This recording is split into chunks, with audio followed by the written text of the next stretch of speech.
What up, y'all? It's yours truly, the one and only Pharaoh. Thank y'all so much for tapping in. We do this every night of the NBA season. There's no one better at doing what I do. A simple reaction with commentary to a highlight that you were going to watch anyway. If you have not done so, make sure you subscribe to the channel. That's first and foremost. Turn the notification button on. You'll know exactly when Pharaoh's posting a highlight. You want to make sure you take care of that bit of business. And then next, another thing you want to do is you want to make sure you are tapped in with my sponsor, Underdog. Not just because you make me money, but that is part of it. But the bigger part of it is you can make yourself money. You use my promo code Pharaoh. I'm going to match your first deposit. So you put in $5, I'm going to match it. Put in $20, I'm going to match it. And I want to put people up on game because this is how I'm having fun with the NBA product night in, night of the season. I won hundreds of dollars last night on a random night in the NBA. It's like 7-8 games I was making picks from. You can do that too. All right, look at the bottom of your screen as Ivica Zubac throws down that dunk. We got the Nets in LA to take on the Clippers. The score was just 8-7. And I actually think it's remarkable that the Brooklyn Nets were able to score 7 points so early. If you see how bad this game is going to get, we're not going to do this entire highlight because I don't like wasting your time and I don't like my time being wasted. You don't need to see this entire highlight. There will be nothing to see probably towards the latter part of the third quarter. But there is a conversation that I want to have about the Brooklyn Nets. We don't get to talk about them every day. Like I expected. Remember, the Nets were super exciting for like 15, 20 games. Look at this alley. Harden, the Derrick Jones. That's some lefty love. Anyway, the Nets were exciting for about 15, 20 games. And now we're here. You get to 40, 45 games. It's like, okay, what keeps us motivated? You got a bunch of guys that probably believe they're better than one another. A lot of guys that's trying to find their way in the league. They're around the same spot in the league. Even guys that's got paid, like Cam Johnson, Ben Simmons, right? Like D'Angelo Russell, who, by the way, neither of those three guys are playing in this game, by the way. Even those guys are kind of like still trying to figure out what their career looks like. Like what is the ideal role for them in their careers. So there's just too much of the same. Like, you can't pull out a roster like this and think they're going to have success. Add in the Cam Thomas injury, and then you got to mess up a game. And look at the score. This game is 21 apiece right now, right? Like, the Nets have taken the lead, actually. 23-21. When you see where this game is going to go, you are not going to believe it.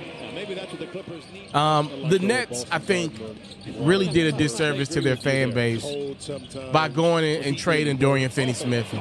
No offense to D'Angelo Russell. I know he had success with the Nets his first stint. It felt magical for that 1 year, right? But then then the Nets made the trade for D'Lo, and let's obviously tell the elephant in the room. You were getting Kevin Durant at that time, and you were getting Kyrie Irving as well. You couldn't afford all these guys. So the Nets made the move and gave D'Lo to Golden State, and D'Lo's been kind of moving around a little bit of a rolling stone of a bit, and I don't know if D'Lo makes sense with this team, and don't try to trade a guy back that a lot of the fans didn't want to see gone in the first place. The Kevin Durant and Kyrie Irving thing didn't work, and obviously you can say that back Monday morning. You can say that now Monday morning quarterbacking.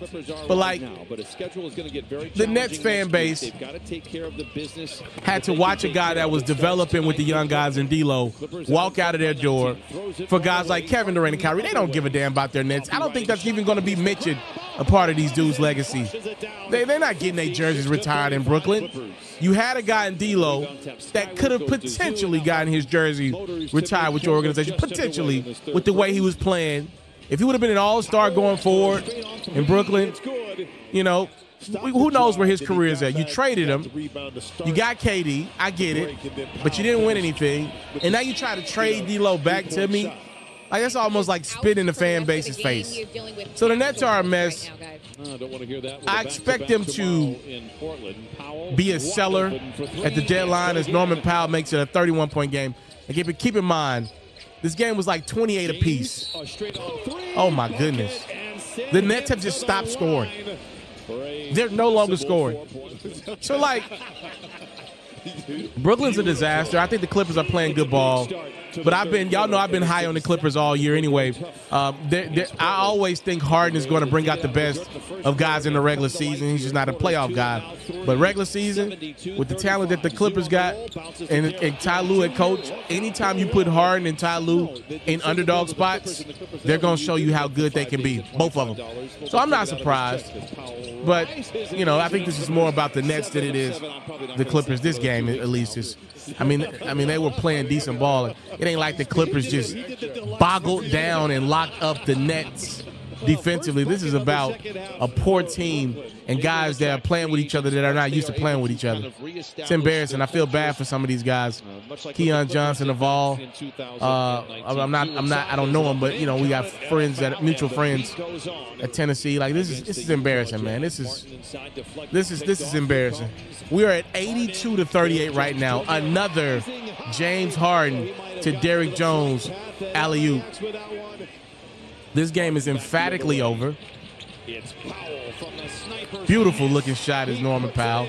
And he's chirping at a bunch of guys. And can we stop doing this? Can we stop sitting guys out the same game? Like, I get it, guys got to get rest. I'm not tripping over that.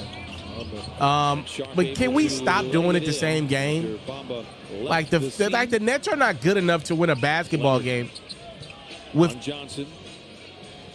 they're three of their, whatever you think about Ben Simmons, he's a ball handler, one of their prominent ball handlers, especially in the first half. You D-Lo and you got Cam Johnson out. And I don't think I've seen Nicholas Claxton. I could be wrong about that. This is disgusting. This is a nasty product to put on the court. This is nasty. This is nasty. No Cam Thomas either, by the way. Sporting some very nice green plants over there on the sideline. This is a disgusting product. This is it's 98-47. The Nets need their ass whooped for putting this product out on the court. 100-49. Who does an ass whooping? Ooh. The record changes on a daily basis. Shout out to Sharp for putting this thing over 50 for Brooklyn.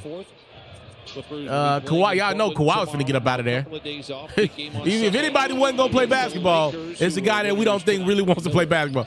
You knew Kawhi was getting off that court immediately. He don't play when the games are close, let alone a blowout. This is bad. We don't need to do this anymore. I think the biggest thing is the Brooklyn Nets are going to be sellers at the deadline. 1,000%. They're going to be sellers.